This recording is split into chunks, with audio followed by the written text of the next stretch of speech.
I'm moderating the session, The Tao of Open Source Cryptography in China.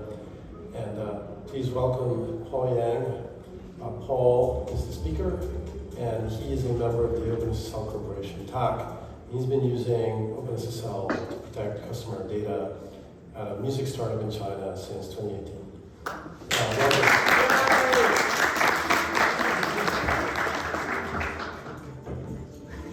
Good morning, everyone. So it's been very exciting for me during this my first time to be in Czech, this very amazing country here. And today I'm talking some very interesting facts about the open source cryptography in China. So I would like to divide my presentation into typically three parts. The first one is a very brief introduction to myself and the current status of OpenSSL being used in China. And the second part is I have collected, summarized the four very typical cryptography Chinese open source projects. And I will have some brief introduction to them. And the last part will be some future considerations in China, because maybe you guys are familiar with Chinese technical evolution path there. We are doing a really different thing compared to the rest of the world. So there is some facts about me.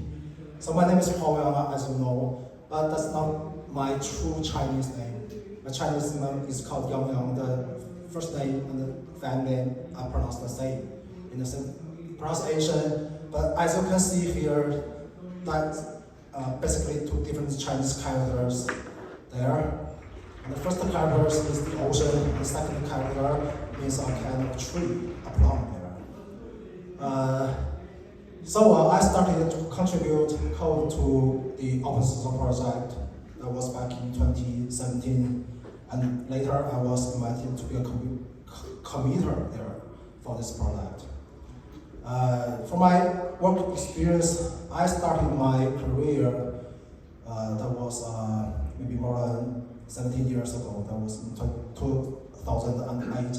I joined a local Chinese software company called NewSoft. And there I started my career doing things like hardware appliance for cybersecurity, like firewalls, UTMs, and ADCs there. And in 2014, I joined Alibaba, the very famous internet giant in China, for cryptography. That was the place all of this story started. And I started a very small company in the music industry in China in 2020, and that company is called Tongflow. This is the identity I use in the OpenSSL community. So I'm representative of one of the community called Small Business here. This year in May, I resigned from Alibaba to be a career that's anti-group, Alipay. And I joined Lenovo as my daily job. And at Lenovo, primary responsibility there is the privacy computing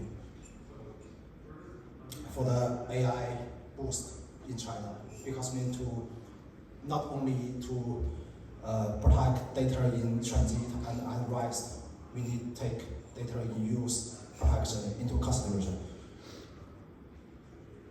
Well, this May I was elected by the small business community as a member of the corporation TAC. Yes, on behalf of the Tongflow, that small music company there in China. And talking about my contributions to the OpenSSL community all the time, I started writing code and giving feedbacks on code reviews there firstly, and I have organized a visit of the at that time of the OpenSSL team member maybe not all, maybe some of them, maybe 6 or 7%, just back in 2017. And one of the contributions to OpenSSL, besides the code and reviews, is something like I extended the use of OpenSSL in China, because what I was doing in the past years is something like propagating this project to the other Chinese people. Yes, and there is also one interesting thing for the cryptography area is it's strongly connected with different countries and regions' regulatory compliance for the country itself. So I have good connections between the Chinese government agency on the cryptography compliance things. Okay, what I'm going to do is, as a new TSC member, is I would like to organize more offline meetups there in China to meet as many as I can the many small business companies in China to collect their requirements for the project. And I think also seeking the things like seeking funds and more type contributions from Chinese companies, from Chinese developers to the project is also very important. So here comes some facts on the OpenSSL, how it's being used in China. There are several features that are heavily used nowadays in China. The first one is, of course, the TLS 1.3 and the related versions of the TLS protocol there. And the other side of features is, I call them conventional cryptography algorithms, which are provided in the liquid crypto, like RSA, ECSA, and blah blah. So the third one is something like, we call it commercial cryptography algorithms, which is standardized by Chinese government. The abbreviation for commercial cryptography in Chinese language is called SIM, ciphers there, like SIM234 or something like X.50 or 0 with this kind of algorithms here.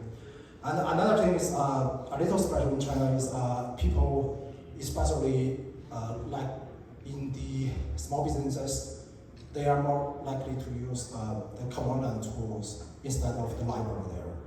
They just utilize the tools built from the APP's directory to do their work.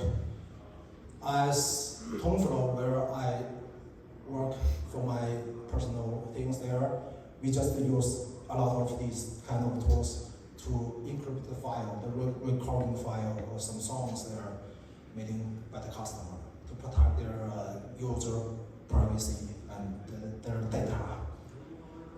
For the operating systems, there are only 3 kind of them, because you know OpenSSL has supported a lot of different operating systems there.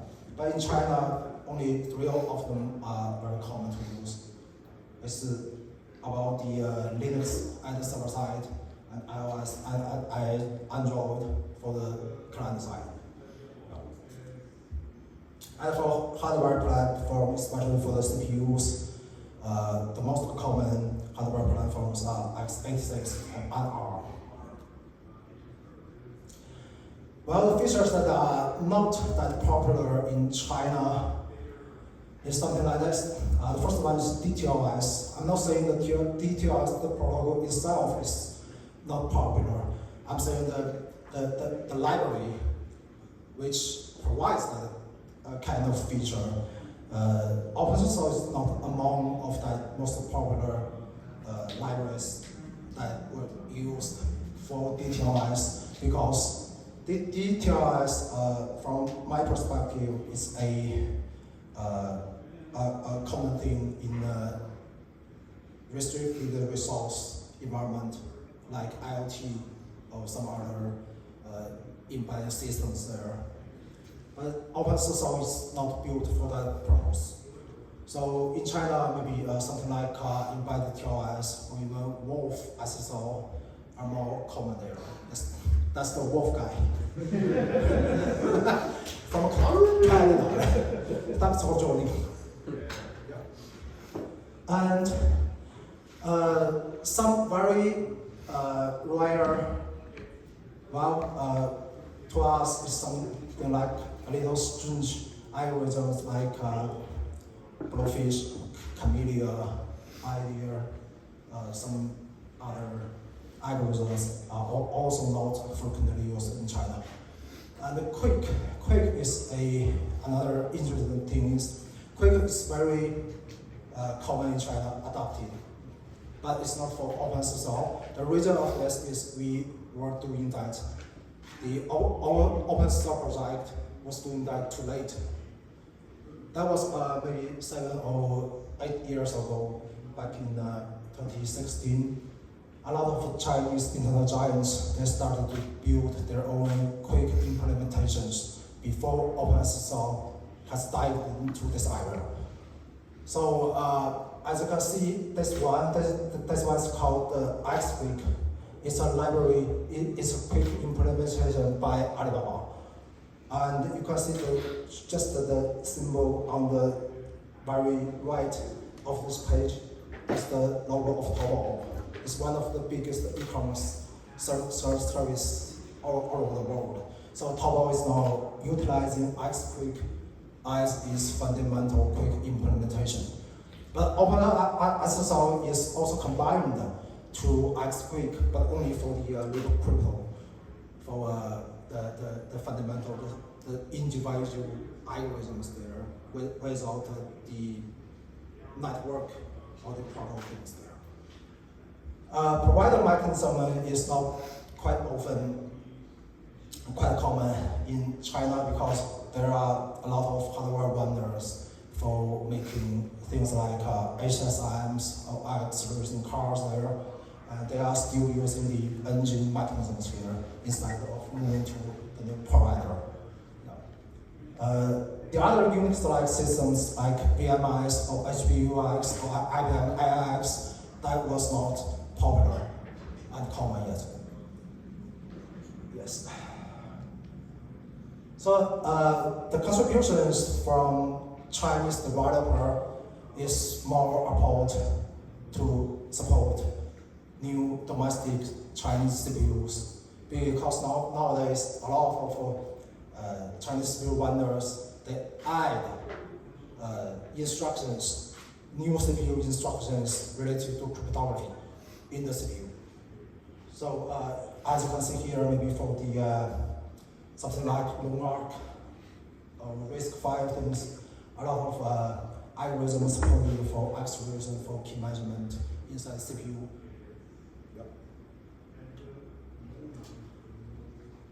From another market aspect of the status of OpenSSL in China, well, this library is still the most popular one among all of the competitors in China. And from my perspective, it's only because it's open source and free for charge. So you don't need to pay anything for using it. The scenario for Chinese companies by using this library is mostly focused on TLS and the certificate things there. The other things is for the commercial consideration, I'm not aware of there are any paid users in China, so I conclude this as zero. There's no one will pay for this. That's mainly about the culture, because in China, paying for software or paying for support, technical support, is not widely accepted. Next one. So we come to the first Chinese cryptography open source project. It's called GMSSL. And GM is just another abbreviation for the Chinese commercial cryptography vocabulary there. So this project was initiated in 2014 by Peking University, one of the top universities in China. And the technical highlights is something like they have supported more potential Chinese SM ciphers algorithms than OpenSSL. And they have replaced the progress to build the system with CMake to make the things easier than using Perl, because Perl is a really ancient programming language, and nowadays there are few people that can do this. And they have moved to C99 2 years ago, I consider. And they have also reduced the memory usage and bundle size to put this fork more suitable for embedded environment. And also enhanced security capabilities for that's a type of anti-malware and China attacks. Yeah. So the operating status of this project is they gained more than 5.7 kilo stars on GitHub for the past 10 years, and they have 1.8 kilo folks there. Yeah, but unfortunately, lately this project will be considered as inactive because when I wrote this page or slide, the last commit of that in that repository was last year. The second popular cryptography open source project is called Tongsuo, which means copper lock. It's just that thing, ancient Chinese lock. It's made of copper lock in China. And this project was forked in 2019 by Ant Group for some very special use. Yes, we forked there based on 1.1.1 at the time, and then moved to 3.0.2 in around 2021. And there is a Chinese national open source foundation called OpenItem, and Ant Group has donated this project, Tongsuo, into that foundation in, I think it was in 2023. So the technical highlights for this project is something like, this is the only open source cryptography project that's certified by the Chinese regulation compliance. It's just something like the Chinese version of FIPS 140 in China. Yeah. So it now has the security level 1 certificate for a software cryptographic module. Another thing is in Tongsuo we combined the single standalone SM ciphers with TLS 1.3. Yeah. And another thing we have done is something like we support the coexisting ability with the other open source versions in one process.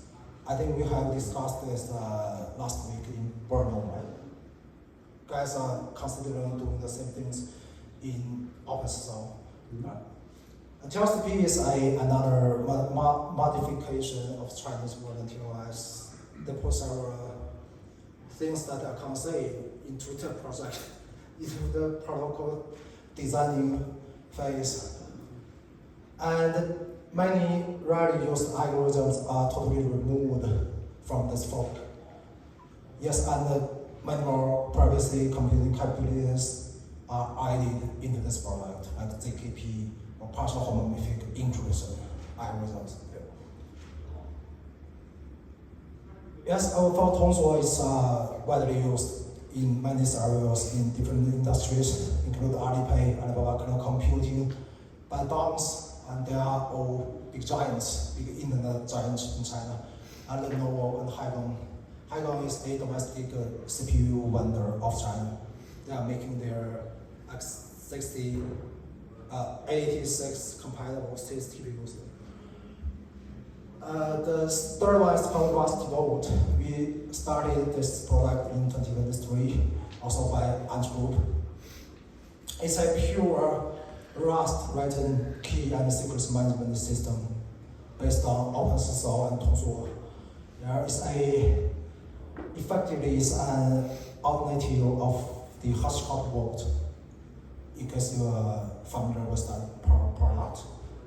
We are doing a lot of key management and secret management in the cloud native area.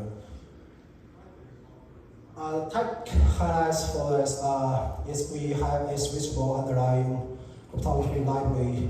We can choose to use open source or Tongsuo inside or outside China. And we support for the TDE stuff, just like confidential computing. We put some abilities and features to do something like remote attestation service there inside this project. And the workload for this project is either in standalone or work as an SDK. Yeah. The last one is from Huawei. They built a brand new cryptography library from scratch. This is not a fork from another projects there. Just only from zero. Right? They have organized a lot of developers doing on this.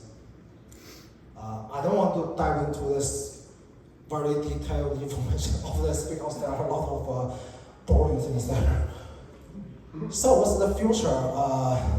There are some trends I consider is very obviously in nowadays China. The first one is PQC, and second one is called confidential computing for protecting data in use by utilizing the TEE, which means trusted execution environment provided by a CPU. And other part is the computing capabilities like full homomorphic encryption and distance preserving encryption. I have told this, right? Just in the Bruno meetings there, and SMPC. And domestic support for hardware is also required there in China. The last one is the Rust language, which is becoming more and more popular these days.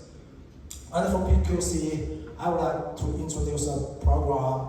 The Chinese government has established a new institute called the Institute of Commercial Cryptography Standards, and they are calling for submission for cryptography algorithms to the world.